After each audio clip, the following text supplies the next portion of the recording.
नमस्ते साथियों। एक और नया बिल पेश हुआ है, न्यू इनकम टैक्स बिल। उसमें ध्यान देने योग्य कुछ आवश्यक बातें आपके समक्ष।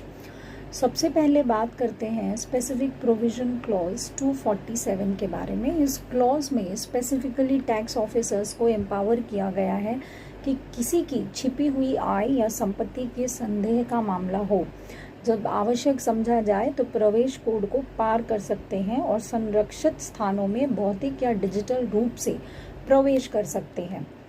दूसरा, इसमें एक अहम पहलू ध्यान देने योग्य यह है कि इस नए विधेयक में आय की परिभाषा में 20 से अधिक लाइन आइटम है। अंतिम लाइन आइटम में आयकर अधिनियम 1961 की धारा 2 सब क्लॉज 24 में निर्दिष्ट किसी अन्य आय को भी आय के रूप में वर्गीकृत किया गया है। इसका अर्थ यह होगा कि इस सीमा तक नए कानून को मौजूदा अधिनियम के साथ ही पढ़ा जाना होगा।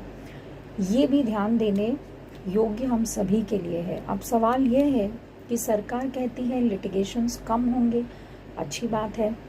कोई लिटिगेशन चाहता भी नहीं है, लेकिन क्या नए लिटिगेशन शुरू नहीं होंगे इन नए प्रोविजंस में? Surely, new disputes will be arising out of new provisions such as the definitions of virtual digital assets.